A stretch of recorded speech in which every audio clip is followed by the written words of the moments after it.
Hi everyone, and welcome back to my channel. Now I'm continuing with the astrology series, and we're up to the last but not least sign of Pisces, and this will be for Pisces rising sign for the rest of the month of January. I have done them a bit late this month because trying to get back on track after the new year.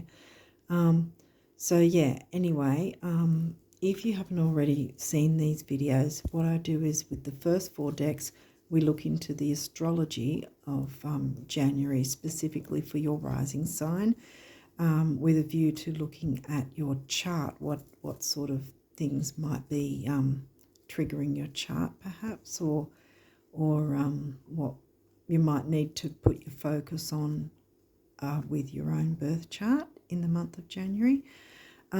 So they're pre-pulled, but the last 3 decks aren't. They're oracle decks as well. After the astrology, we'll look into the numerology guidance cards to see what numerology comes through for you guys, and some notes from the universe on abundance to get some abundance messages for the rest of January for you guys. And then we'll finish it off with some guardian angel messages for you. Sorry if I'm reaching, I haven't really worked this out that well. So yeah, anyway, so let's get going and see. First I'll say you'll probably already know that we've had Mars, Mercury and Uranus retrograde, and I think Mars will still be in retrograde. I don't know if Mars is moving out of retrograde in January, late January, but Mercury, by the time you see this, Mercury's probably out of retrograde or very close, nearby, about to. I think probably around about new moon time actually, which is around the 21st, 22nd, depending on where you are, of January will be the new moon. And Uranus will be out of retrograde the last week of January. Now, having said that, I always like to put the not the caveat, the what's it called? Disclaimer, that with any planet that's retrograde, that goes retrograde, it's not just the retrograde phase you need to take note of, it's the time frame prior to it and the time frame after it. So the pre-shadow, it's called, then the retrograde, then the post-shadow.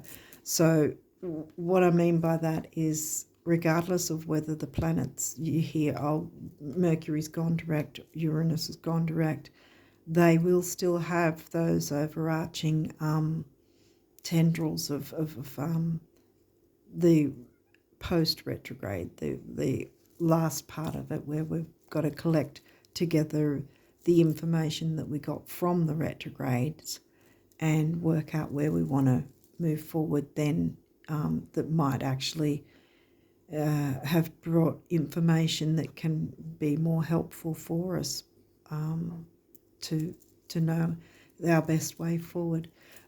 So anyway, I think that's all I needed to say.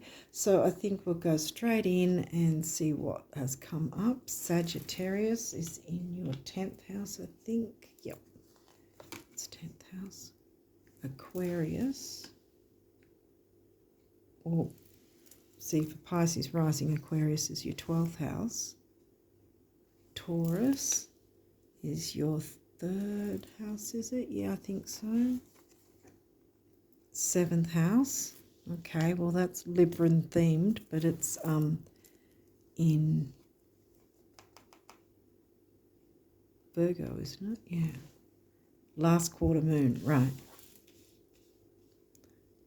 Well, that's probably very close to the time, depending on when you're watching this, that you know, the last quarter is before the new moon.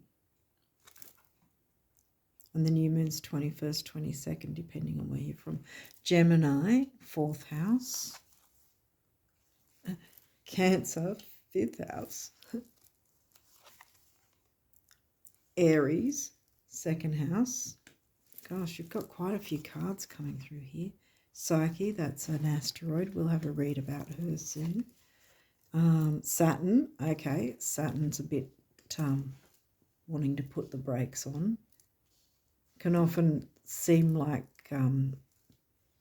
Saturn gets a bad rap because he often is seen as being the taskmaster, the one that's saying, no, you can't have this, or no, you can't do this.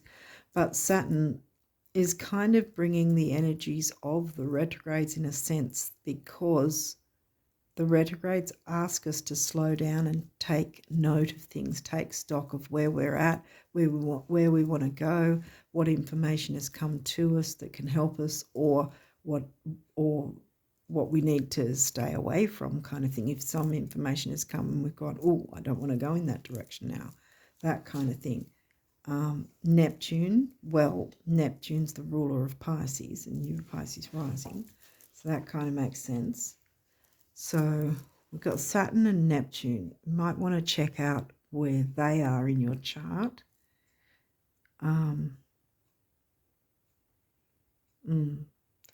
Yeah, the last quarter moon is right before a new moon, so that's probably gonna, it's technically first quarter and last quarter are challenges, but they're challenges in different ways.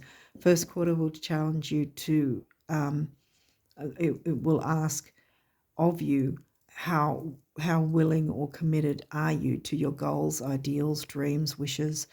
Last quarter moon is more about what do you need to release that perhaps you haven't released at the full moon that just already passed. So you've still got all the way up until literally an hour pretty much before the new moon actually hits to do release work.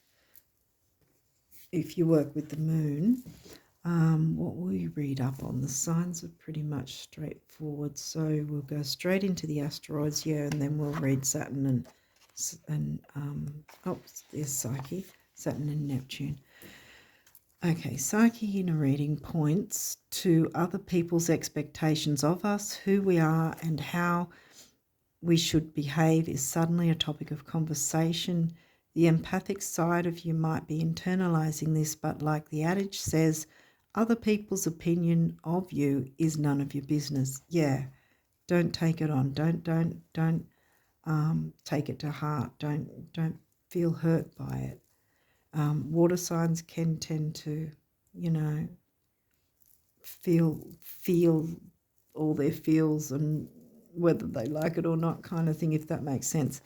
Your intuition is very heightened, Pisces rising, right now. It's as though you can feel the emotions of everyone around you. Empathic, yeah. You have the gift of sensitivity, and this allows you to turn even the worst feelings into beauty and positivity. Lead by example and show that kindness goes further than spite. And every time I read that, while Mars is in retro, I think because it's also going to frustrate us easier, and that's with any sign.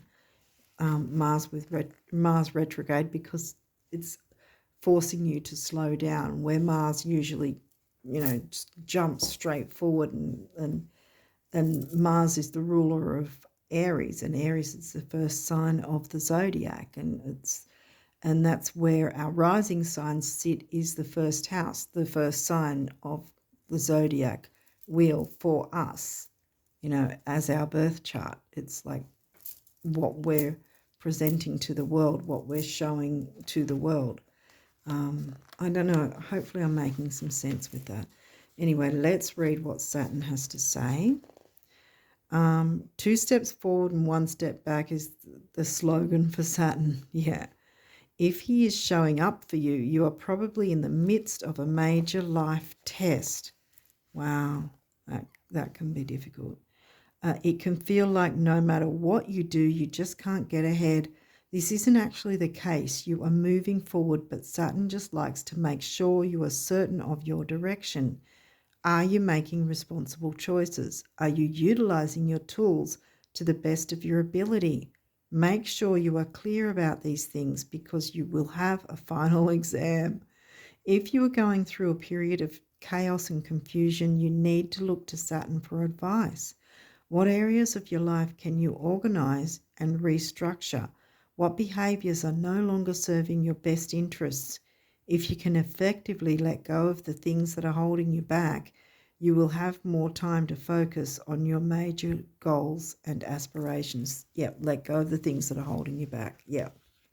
Neptune, where are you? I think that's Uranus. Neptune, there we go. Okay. And that's the ruler of your rising sign is Neptune. 12th house Pisces ruler is Neptune. Okay. Now is the time to retreat into solitude and do some self-reflection. A spiritual check-in is the ultimate form of self-care, especially in a world filled with superficial noise. This constant barrage of messages that prey on your deepest insecurities can lead us down a dark path. Neptune can grant you the ability to tune out, time out. Wow, that came to mind. That was almost what I was about to read, but it says tune out. So you might need to give yourself a time out as well. Maybe you've been doing too much because we've got a bit of the constant barrage of messages. That could be a Virgo thing as well. Or a Gemini thing, actually. Gemini came through, didn't it? Yeah, the Mercury Gemini. Neptune can grant you the ability to tune out all the fakery and realign with your universal truth. What calls to you on the highest psychic plane? It could be divinity, it could be beauty, it could be joy, anything. No matter what it is, you can reconnect to it by being still. If you have been engaging in self-destructive behaviors, now is the time to stop. Yeah, because 12th house Neptune, Pisces, self-sabotage. That's the self-sabotage is they're and addictions and obsessions. They're the negative side of Pisces. There's positive and negative to everyone, and sort of similar as well to Scorpio. What did I just say? Obsessions and Scorpio is more about a bit more about manipulation, I think. Not that that's the negative side. There's a lot of positive to Scorpio as well. The investigator, the looking into deep things, the Phoenix rising. So like I said, positive and negative for any sign, all signs. Let's stop getting on a tangent, sorry. Neptune can grant you the ability to tune out all the fakery and realign with your universal truth, what calls to you on the highest psychic plane. It could be divinity, it could be beauty, it could be joy, anything. No matter what it is, you can reconnect to it by being still. If you have been engaging in self-destructive behaviors, now is the time to stop. As long as you are living on this planet, you have the choice and ability to better your life. Don't let negative thoughts take that away from you. You have a purpose here even if you have forgotten it. Neptune is giving you the chance to come back from the brink and take it. Yeah. Come back from the brink and take the chance to come back from the brink. That's what it was saying. Okay, so then we look at the moon. Your unconscious, sensitive, inner emotions and responses. The moon governs the Cancerian sign. Did that come through? Yes, it did. Well, isn't that funny? Cancer and moon. Actually, there's not room for another card, is there? Oh, there might be. I might see if I can squeeze it in. 4th house. Well, isn't that Gemini? Yeah, Gemini. Okay, so there's something about communication with family perhaps, or people you feel like that are like family to you. Your home and the roots of your being, the needs. I was going to say that might be a thing too. You might be ignoring your own needs. You know, especially if you jump into that Virgo or Capricorn energy, you can be very, when I say you, anyone who, you know, they can, whatever sign, they can be very focused if they're, you know, like tunnel vision focused with Virgo and Capricorn, which for some things that's a good thing, but in other ways it might not be so good if you're forgetting to look after yourself. Okay, what else have we got? Fourth house. Well, that's Gemini, isn't it? Again, Gemini, something about communication. Second house, values, money, self-worth. 11th house, well, that's Aquarian energy and themes. 11th is in Capricorn for you. That's community. Again, like I said, it might not be actual family. It might be people who feel like family. 6th house, that's Virgo themes energy, but it's not in Virgo for you. It's in Leo. Taurus again. Well, Taurus is your 3rd house. Again, we've got the Gemini theme coming through. And Taurus is 2nd house energy themes as well. Sagittarius, well, that's your 10th house, isn't it? Yeah. So that's where your career side of things is. And here we go with Leo. 5th house energy. But Leo is not in the 5th for you, it's in the 6th. So we've got the 6th house and Virgo energy coming through again. Okay, well, with this deck, there could be reversals. It has upright and reverse, but we'll see what comes through, and I'll be reading from the guidebook with these. Okay, South Node, well, that's good because it's upright. If it was that way, it'd be more about, okay, you're not letting go of whatever's holding you back. When it's that way, I'm pretty sure it's known as the gift when it's upright. So, yeah, so what you're moving away from, you can get help from the moon's cycles. Well, look, you've got Mercury and it's upright as well, even though it's been in retrograde. So that's a good sign. Imam Kohli. Okay, your Imam Kohli is, hang on. Sorry, I keep reaching across the, sorry. I'll work it out better somehow down the track, but not right now. Okay, so your rising sign is always on the left of your birth chart.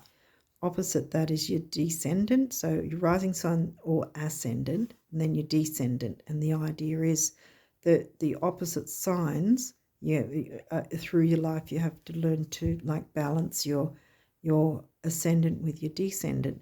Now, up here, you'll always see the letters MC somewhere in the 9th or 10th house area.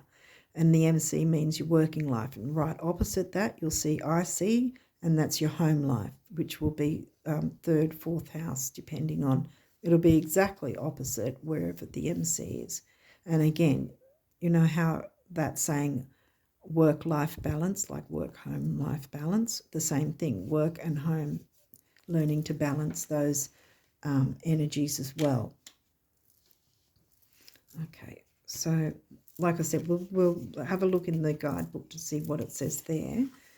12th house, that's upright, so that's not, you know, you've got a few upright cards, so that's really good. 12th house is not in Pisces for you because you're Pisces rising, so it's actually an Aquarius. We've got Pisces, that's your rising sign. And dignified is in reverse, usually says strength, but don't stress about it yet. We'll read the upright and reverse for them all through the guidebook. And what this seems to tell me before we look in the guidebook is that if you're open to working with the moon, communicate with the moon, because you've got a lot of Gemini as well. If you're open to working with the moon and letting go of any stresses, worries and upsets and things like that, that will be where the strength will then come back to you, because you've got also Virgo came through. Yeah, Virgo was 7th house. So, yeah, communication with the Gemini, relationships and health, service, duty. Yeah. Okay, let's have a look at these then. South Node, number 33. Oh, I just saw Capricorn sneak in, then it took off again.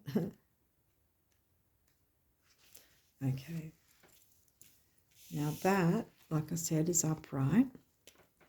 So I'll be reading the gift message for this. The gift says, use this opportunity to heal triggers and patterns from the past. Take them as teaching moments and learn. Then your hard-earned skills and wisdom can help you build your future. And how do we do healing? We work with the moon. If you're open to it. I know I say it all, with every, but yeah, I swear by it. It's made a big difference in my life and many other people's lives too.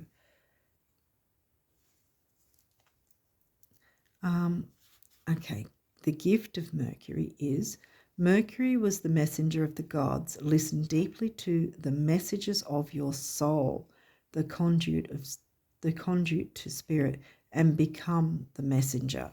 Wow. So you've got a message that people need to hear. Melancholy, like I said, that's your home life. Might be out of balance at the moment, but that doesn't mean it's going to always be that way. We've got 38.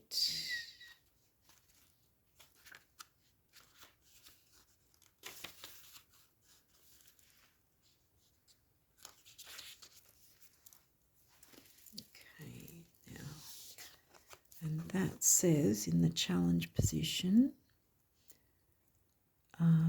unconscious patterns, again, unconscious patterns from your personal history may underlie the situation and need excavation. Yeah, see, that's sort of where I was picking up the 8th house, Scorpio themes, excavating, the Pluto taking, digging it out, getting rid of it. And you can do that working with the moon if you're open to it. I know I'm a broken record. Okay, so then we go into 12th house. Can you see it there? I think you can. And that's in the gift position. It says introspection, so it's going to be going within a bit, taking time out. I think I mentioned that earlier. The gift is, in quiet moments of prayer, meditation and creative bliss, feel that deep connection to the source and know you are not alone. No, you're not alone, Okay, and Pisces, funny that they're right next to each other, 12th house and Pisces, because, they're Neptune ruled. Pisces is Neptune ruled, and the Pisces themes of 12th house is 12th house, even though 12th house is in Aquarius for you. And we've got Neptune not far away. Okay, so let's go back and look up Pisces. Where are you? Capricorn, Aquarius, and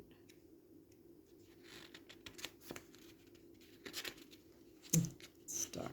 Here we go.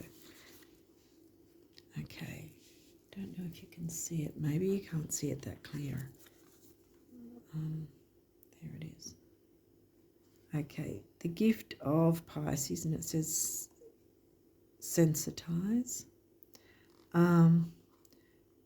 Tune into a healthy ecosystem with Pisces energy, Pisces, sensitive perception. We are all cells in the body of the one. Healthy individuals contribute to the health of the whole. Health, right.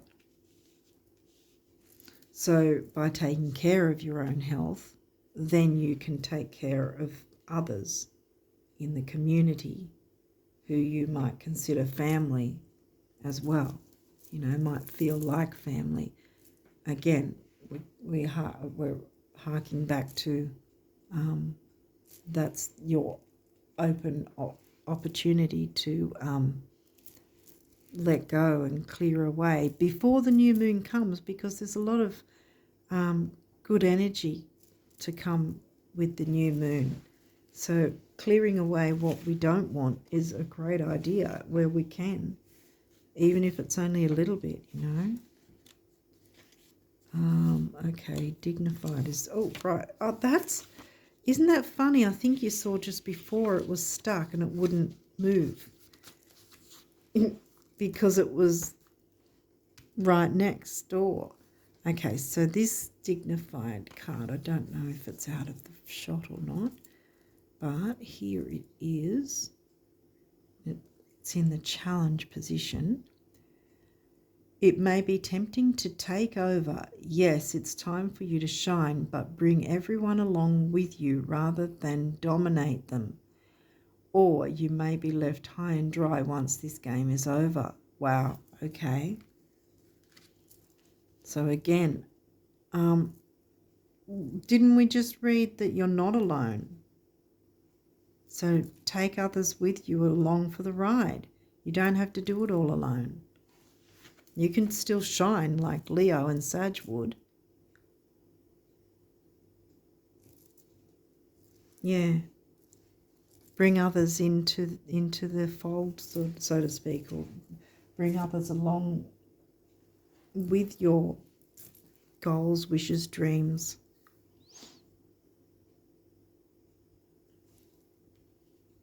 I wonder if maybe you need to ask for help as well, maybe.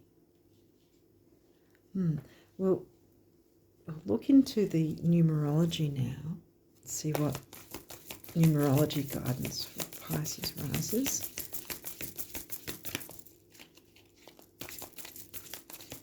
Yeah, don't be worried about what other people think. Take this time to slow down and go within and do release work if you're open to it. You want to, okay. Perseverance. Yeah.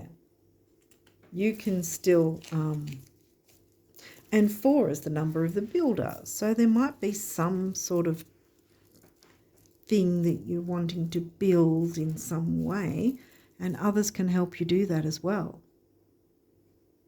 You don't have to do it alone. Okay. Is there any other numerology? What other numerology messages for the Pisces risers? Okay, that one's sticking now, isn't it? All right. 55, adventure. And that's a master number as far as I'm concerned. They're all the double numbers, even 99 I consider master numbers. 5 on its own means freedom. That came out with one of the other readings too. 5 on its own means freedom. Double 5, it could mean also, well, 2 5s together is 1, which is also personal power, but you can have personal power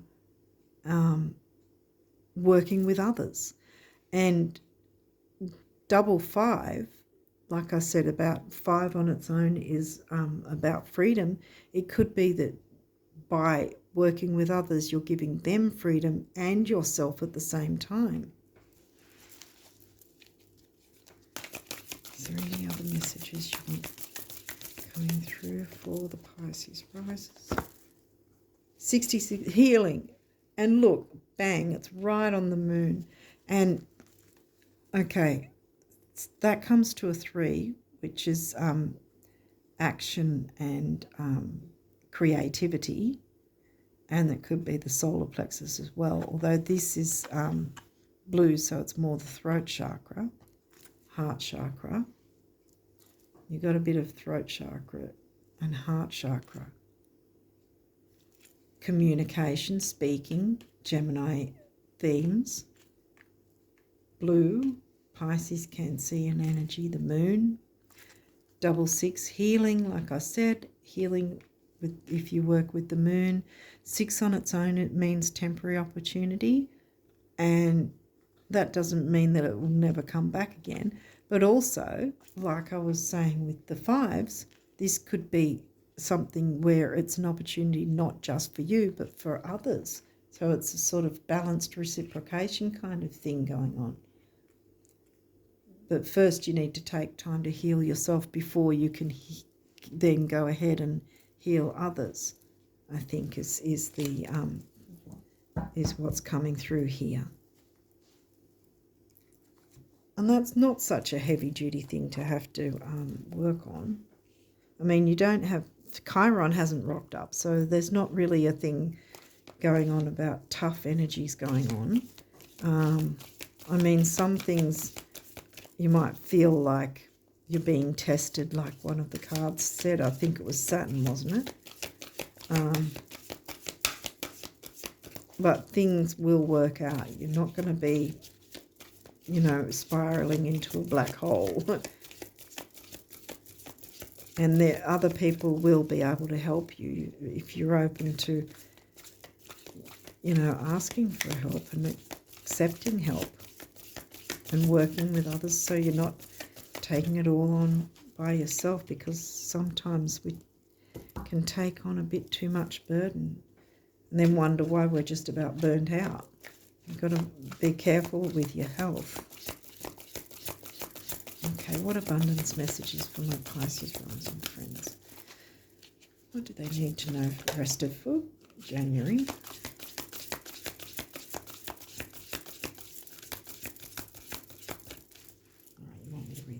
First, goes this way. I don't know if you can see it properly. But it's sun shining, so that's Leo. Sun rules Leo. Yeah, the sun is the planetary ruler of Leo. Eternity is a really, really, really long time. I think we'll be able to squeeze everything in. Relax. Peace.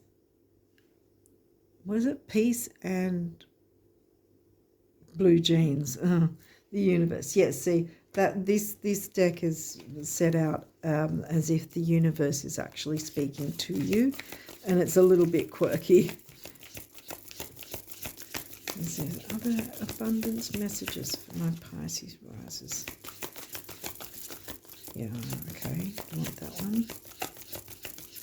Okay, well, they're getting hidden. Okay, here we go.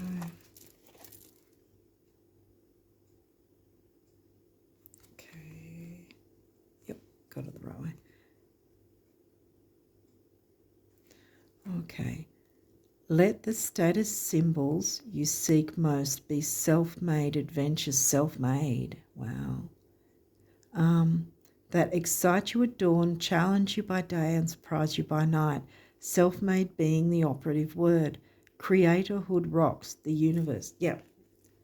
So you are asked to use your creativity, but perhaps go within, do your healing work first, and through your creativity, then you'll be able to, you know, heal your community and those that feel like family to you. Is there any other abundance messages for my Pisces risers for January 2023? What does the universe want you guys to know?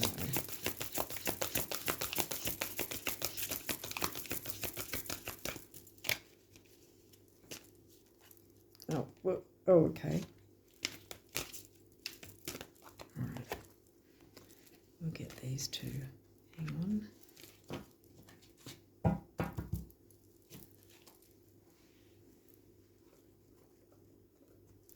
Alrighty. Okay, which way does this go? This way. This one says, sorry about the lighting, and it just looks really fuzzy from my side, so I can't read through the camera. When you look around you at those in the world who flourish, thrive, laugh, and love, those whose lives are filled with friendships, adventure, and abundance, aren't they more often than not first and foremost the dreamers? Whoa, coincidence. Or did you just luck out? Wink, wink, the universe. Like I said, it's a bit quirky. And we've got these lovely tall trees, so you can grow like the tree and flourish in your community, and others will flourish with you, alongside you. That sounds wonderful to me. The best thing about every financial meltdown, global or otherwise, is learning that whatever was lost can be recreated, exceeded, and made better than it was before. Hold on loosely, the universe. Exactly, yeah. Do your release work. Hold on loosely. Let go of what you don't need to keep holding on to. Okay, so let's move on to the guardian angel messages, because I think this is kind of, yeah, I think you've kind of got the message here. Heal yourself first, and then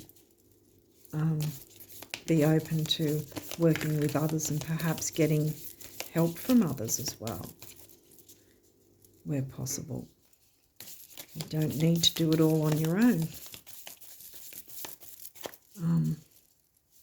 Adventure awaits after the healing.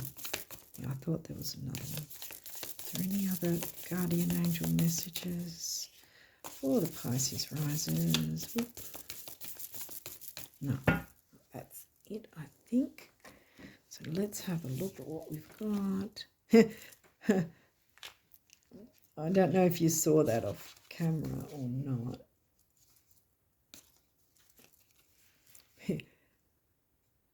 No surprise there. Surrender. Full moon energy. Even though the full moon would have passed by the time you see this, like I said, the energies you can still work with right up until the very last hour before the new moon, because it's dark moon balsamic healing phase. Okay, surrender. Remain positive about the future of our planet, for all is part of humanity's evolution. There is a divine order to all the chaos which you perceive in our world. Nothing will ever truly change until we learn to love and accept all as it is. Yeah, learn to live with all that is. I was going to say same thing. Lovingly surrender your judgments and expectations, and your life will magically transform. Yeah, your life can be an adventure. Look at that.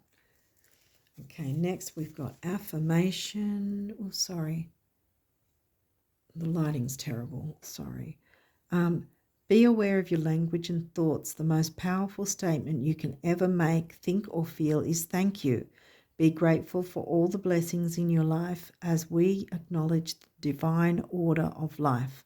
The universe responds with ever greater blessings. Oh yeah, as we acknowledge the divine order of life, the universe responds with ever greater blessings. You are a powerful creator. All you say and think resonates through the heart of creation, and creation responds accordingly. Creatorhood. Yeah, that's the one there. Lots to do with creating. Acceptance. There is nothing about you that you need to fix. Reclaim the disowned parts of you that you yearn for love and acceptance. You are beautiful just as you are, regardless of any faults you may perceive you have. You are an eternally radiant being of light. Accept all that you are and just be you. When you truly accept yourself, your whole world will magically and lovingly transform. Here we go again, transformation.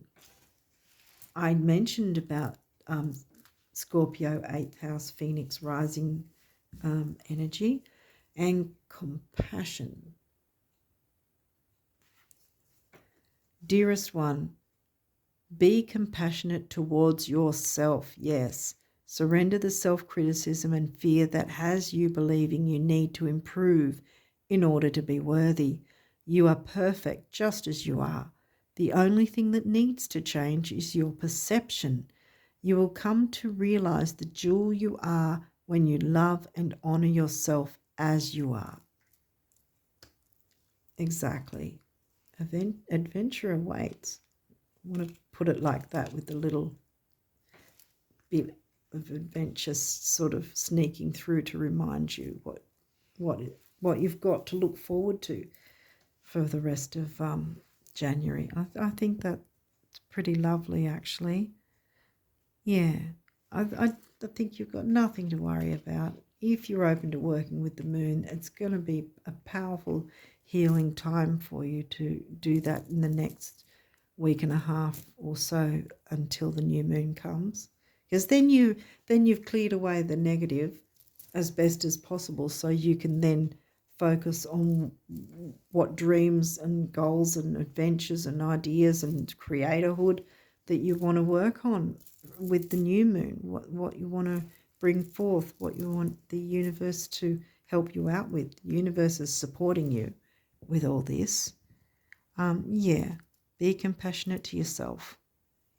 And yeah, I think that's about it for now. And yeah, I think you're going to have a lovely month, actually, if you're open to finding a way to do some healing work. If you're not open to working with the moon, I mean, healing can be in creativity. If there's something if there's some kind of creativity that you like, if you want to get in the zone and create, and in that creation you're then healing, whether that's baking a cake or writing a novel or poetry or music. I'm just giving some examples. There's many different examples that one can be healing through creating, and two, you can even meditate in that zone. That's a form of meditation when you're doing something that you really love, and time just seems to not be noticed. Sort of, it just is irrelevant because you're in the zone, and that in itself is healing and a form of meditation. So if you're not particularly wanting to work with the moon per se, you can still do healing work by tapping into some of your own creativity until such time as you feel that you're ready to go back into things and connect with others, and extend that healing work for yourself and others, and go on an adventure, create a hood. Yeah, I think you're going to have a great month, quite frankly. I think it's going to be really lovely. On that note, I wish you all the best for January. Yeah, and until next time, bye for now.